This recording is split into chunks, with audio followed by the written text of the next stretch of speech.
Market లో invest చేసి మీ డబ్బులు డబుల్ చేసుకోవాలనుకుంటున్నారా? విజయవాడలో జరిగే సుందరరామిరెడ్డి గారి లైవ్ సెమినార్ కి అటెండ్ అవ్వండి. నమస్తే, వెల్కమ్ టు సుమన్ టీవీ. నేను విష్ణు. ప్రస్తుతంతో పాటు practising chartered accountant Lella Ravindra Babu గారు ఉన్నారు. వారితో మాట్లాడదాం. సార్ నమస్తే. సార్ రవీంద్ర గారు. నమస్తే అండి విష్ణు గారు. సార్ రవీంద్ర గారు, ఐటీఆర్ ఫైల్ చేసే సమయం రానే వచ్చేసింది. సో చాలామంది కూడా ఐటీఆర్ ఎలా ఫైల్ చేయాలంటే కూడా ప్రతి ఒక్కరూ ఈ సోషల్ మీడియాలో సెర్చ్ చేస్తూ ఉన్నారు. అయితే ఐటీఆర్ ఫైలింగ్కి సంబంధించి నేను ఒక ఆర్టికల్ ఒకటి చదివాను, ఒక బిజినెస్ ఆర్టికల్. కొన్ని రకాల ఆదాయాల పైన మీరు ట్యాక్స్ కట్టాల్సిన అవసరం లేదంటూ కూడా ఒక ఆర్టికల్ రావడం జరిగింది. ఏంటి అసలు ఆ కొన్ని రకాల ఆదాయాలు, వాటిపైన ఎందుకు ట్యాక్స్ కట్టాల్సిన అవసరం లేదు అంటారు? సో నమస్తే విష్ణు గారు. సో మీరు చూస్తే ఒక మనిషి డ్యూరింగ్ ద ఇయర్ ఎర్న్ చేసిన ఇన్కమ్ మీద గవర్నమెంట్కి ట్యాక్స్ పే చేయాలి. అయితే తనకు వచ్చిన అన్ని ఇన్కమ్స్, తన అకౌంట్లో పడిన అంత మనీ మీద ట్యాక్స్ కట్టే పని లేదు. సో కొన్ని ఇన్కమ్స్కి గవర్నమెంట్ ఎగ్జామ్షన్ ఇచ్చింది. వీటి మీద ట్యాక్స్ కట్టినా కట్టకపోయినా పర్లేదు, ట్యాక్స్ కట్టాల్సిన అవసరం లేదు. సో మీరు అడిగిన క్వశ్చన్లో ఒక టాప్ 12 చెప్తాను మీకు ఇప్పుడు నేను. దాంట్లో ఫస్ట్ అగ్రికల్చర్ ఇన్కమ్. అగ్రికల్చర్ ఇండియాలో ఎక్కువ మంది వ్యవసాయం మీద ఆధారపడి జీవిస్తున్నారు. సో మీరు చూస్తే అగ్రికల్చర్లో టయానికి ఏది రైన్స్ ఉండవు, వాళ్ళకి పెట్టుకోవడానికి క్యాపిటల్ ఉండదు, ఎక్కువ మందికి లాసెస్ వస్తాయి. ఒక ఇయర్ లాస్ వచ్చినా, ఇంకో ఇయర్ లాభం వచ్చినా, ఒక ఇయర్ లాభం వచ్చినా 2-3 years మళ్ళీ లాసెస్ వస్తాయి. సో అందుకని గవర్నమెంట్ ఏం చేసిందంటే, సరే అగ్రికల్చర్ నుంచి వచ్చే ఇన్కమ్ మీద, ఇన్కమ్ వస్తే పొరపాటున తక్కువ కేసులో ఇన్కమ్ వస్తుంది. సో అలా ఇన్కమ్ వచ్చినా కానీ ఆ అగ్రికల్చర్ ఇన్కమ్ మీద ట్యాక్స్ కట్టాల్సిన పని లేదని చెప్పేసి అగ్రికల్చర్ ఇన్కమ్కి ఒక ఎగ్జామ్షన్ ఇచ్చింది. అది ఫస్ట్ది. నెక్స్ట్, మనకి ఏదైనా టౌన్లో కానీ ఏదైనా సిటీలో కానీ agriculture land, urban agriculture land అంటారు. అలాంటి అర్బన్ అగ్రికల్చర్ ల్యాండ్ని కొన్నిసార్లు గవర్నమెంట్ ఎక్వైర్ చేసుకునేది. ఎందుకు? వాళ్ళకన్నా డెవలప్మెంట్ యాక్టివిటీస్ ఉన్నా, లేదా పొలం నుంచి ఒక రోడ్డు పోస్తున్నా, ఏమైనా డెవలప్మెంట్ యాక్టివిటీ చేయాలని చెప్పేసి గవర్నమెంట్ అలాంటి అగ్రికల్చర్ ల్యాండ్ ని ఎక్వైర్ చేసింది. లేదైనా ప్రాజెక్ట్ వచ్చింది, మనం చూస్తే పోలవరం ప్రాజెక్టు, అలాగే ప్రాజెక్ట్స్ కోసం కొంత గవర్నమెంట్ ల్యాండ్ రైతుల దగ్గర నుంచి తీసుకుంటారు.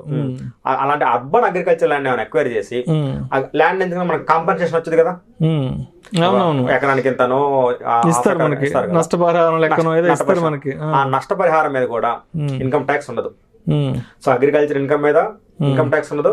ఇలాగ అర్బన్ అగ్రికల్చర్ ల్యాండ్ ఏమైనా గవర్నమెంట్ ఎక్వైర్ చేసి వాటి కరెస్పాండింగ్ ఏమైనా పేమెంట్ చేస్తే వాటి మీద కూడా ఇన్కమ్ ట్యాక్స్ ఉండదు.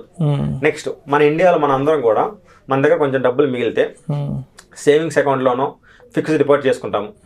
సేవింగ్స్ అకౌంట్ మీద వచ్చే ఇంట్రెస్ట్, ఫిక్స్డ్ డిపాజిట్ మీద వచ్చే ఇంట్రెస్ట్ ట్యాక్సబుల్, ట్యాక్స్ కట్టాలి. కానీ అదే మన మనీని ఎన్ఆర్ఈ అకౌంట్ ఉండేది, నాన్ రెసిడెంట్ ఎక్స్టర్నల్ అకౌంట్ అని, ఎన్ఆర్ఈ అకౌంట్లో పెట్టి దాని మీద ఇంట్రెస్ట్ వచ్చింది అనుకోండి, దాని మీద ఇంట్రెస్ట్ వస్తే ఆ ఇన్కమ్ మీద ట్యాక్స్ ఉండదు. ఎన్ఆర్ఈ అకౌంట్ మీద వచ్చిన ఇంట్రెస్ట్ మీద ట్యాక్స్ ఉండదు. Normal savings account, fixed deposit వచ్చే ఇంట్రెస్ట్ మీద ట్యాక్స్ ఉండదు, కానీ ఎన్ఆర్ఈ అకౌంట్ మీద వచ్చే ఇన్కమ్ మీద ట్యాక్స్ ఉండదు. నెక్స్ట్, కొంతమంది పిల్లలు అబ్రాడ్ వెళ్తారు, అక్కడికి జాబులు చేస్తారు. ఆ డబ్బులు ఇండియాలో పేరెంట్స్ పంపిస్తుంటారు, మనీ పంపిస్తారు. అలాంటి డబ్బుల మీద కూడా సో పేరెంట్స్ కి ఫారెన్ నుంచి తన పిల్లలు, తన చుట్టాలు ఎవరైనా డబ్బులు పంపించినా ఆ అమౌంట్ మీద కూడా ఇన్కమ్ ట్యాక్స్ ఉండదు. నెక్స్ట్, గవర్నమెంట్ ఎంప్లాయీస్ ఉంటారు. మీకు తెలుసు, గవర్నమెంట్ ఎంప్లాయీస్ ని గవర్నమెంట్ వాలంటరీ రిటైర్మెంట్ అనే స్కీమ్ తెచ్చింది. సో మనకి సర్వీస్ ఉన్నా గానీ ముందే మనకు కావాలంటే వాలంటరీ రిటైర్మెంట్ తీసుకోవచ్చు. అలాగే ఎవరైనా ఎంప్లాయీస్ వాలంటరీ రిటైర్మెంట్ తీసుకుంటే వాళ్ళకి బల్క్ $20 లక్షలు 30 లక్షలు పేమెంట్ ఇస్తారు.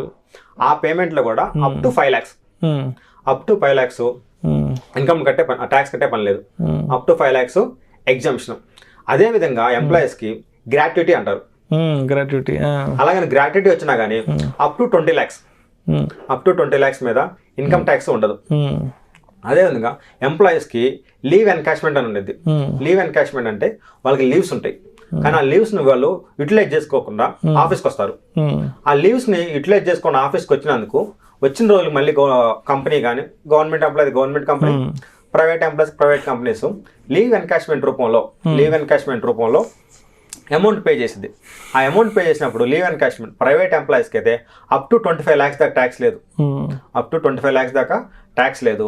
అదే గవర్నమెంట్ ఎంప్లాయీస్కి అయితే 10 months శాలరీ దాకా కూడా ట్యాక్స్ ఉండదు. అదేవిధంగా మీకు తెలుసు, చాలా మంది ఎంప్లాయీస్కి పిఎఫ్ కట్ అవుతా ఉండేది. ఆ పిఎఫ్ని భవిష్యత్ నిధి అంటారు. భవిష్యత్ నిధి, డిపాజిట్ చేస్తూ ఉంటాం గవర్నమెంట్ అకౌంట్లో. మనకి ఏమైనా అవసరం ఉన్నప్పుడు పిఎఫ్ నుంచి విత్డ్రా చేసుకుంటాం. ఇల్లు కనుక్కోవాలన్నా, హెల్త్ బాగాలేదు హాస్పిటల్ చూపించుకోవాలన్నా పిఎఫ్ అమౌంట్ విత్డ్రా చేసుకుంటారు. అలాగే ఏమైనా పిఎఫ్ అమౌంట్ విత్డ్రా చేసుకున్నా కూడా దాని మీద ట్యాక్స్ ఉండదు. ఓకే. నెక్స్ట్ ఎంప్లాయీస్కి ఇది అయిపోతే వాళ్ళ ఫ్యామిలీ పెన్షన్ వచ్చింది. వర్కింగ్ చేసే ఎంప్లాయీని ఏదైనా ఇబ్బంది జరిగితే వాళ్ళ ఫ్యామిలీ మెంబర్స్కి ఫ్యామిలీ పెన్షన్ వచ్చింది. ఆ ఫ్యామిలీ పెన్షన్లో కూడా 15,000 దాకా ఇన్కమ్ ట్యాక్స్ ఉండదు. అంటే ఎంత వచ్చినా అంత దాంట్లో 15,000 మీద మాత్రం ఇన్కమ్ ట్యాక్స్ ఉండదు. నెక్స్ట్ మన స్కూల్లో కాలేజీలో మెరిట్ స్టూడెంట్స్కి స్కాలర్షిప్స్ ఇస్తారు. రివార్డులు కానీ అవార్డులు కానీ అలాంటి స్కాలర్షిప్స్ వచ్చినా వాటి మీద ఇన్కమ్ ట్యాక్స్ ఉండదు. నెక్స్ట్ మీరు ఫ్యూచర్ కోసం చాలామంది ఎల్ఐసి పాలసీలు, మ్యూచువల్ ఫండ్ పాలసీలు తీసుకుంటారు. ఒక 10 years తర్వాత 15 years తర్వాత ఆ పాలసీ ఏమైంది మెచ్యూర్ అయిపోయింది. మనకి పాలసీ అమౌంట్ ప్రకారం 15 లక్షలు 20 లక్షలు ఒక బల్క్ అమౌంట్ వచ్చింది. ఆ అమౌంట్ మీద కూడా ట్యాక్స్ ఉండదు. నెక్స్ట్ ఇంకా మీరు చూస్తే ఆర్మీలో పనిచేసే వాళ్ళకి ఏమైనా ఇష్యూ అయినా కానీ సెంట్రల్ గవర్నమెంట్ వాళ్ళకి కొంత అమౌంట్ ఇచ్చింది. పరమవీర చక్రాల అవార్డులు ఇస్తా వాళ్ళకి కొంత అమౌంట్లు ఇచ్చింది ఆ కుటుంబానికి ఆర్థిక భరోసా కోసం. అలాంటి అమౌంట్ల మీద కూడా ఇన్కమ్ ట్యాక్స్ ఉండదు. నెక్స్ట్ మన 2-3 ఫ్రెండ్స్ కలిసి పార్ట్నర్స్ లాగా బిజినెస్ స్టార్ట్ చేస్తారు. పార్ట్నర్షిప్ ఫామ్ అంటారు దాన్ని. ఆ బిజినెస్ స్టార్ట్ చేసినప్పుడు ఆ పార్ట్నర్షిప్ ఫామ్ లో ప్రాఫిట్స్ వచ్చింది అనుకోండి, ఆ ప్రాఫిట్స్ ని ఈ పార్ట్నర్స్ పంచుకుంటే పార్ట్నర్షిప్ ఫామ్ బిజినెస్ కి 1 లక్ష రూపాయలు ప్రాఫిట్ వచ్చింది. దీంట్లో పార్ట్నర్ కి ఒక 50,000 షేర్ ఇచ్చారు. ఆ ప్రాఫిట్ షేర్ ఇస్తే ఆ ప్రాఫిట్ మీద కూడా ట్యాక్స్ ఉండదు. ఇలాగా మన డ్యూరింగ్ ది ఇయర్ లో చాలా రకాల ఇన్కమ్స్ వస్తాయి. బట్ వచ్చిన ప్రతి ఇన్కమ్ మీద ఇన్కమ్ ట్యాక్స్ కట్టాల్సిన అవసరం లేదు. ఈ ఒక పని నేను చెప్పాను మీకు, ఈ టాప్ రెగ్యులర్ గా అందరికి వచ్చే ఇన్కమ్స్.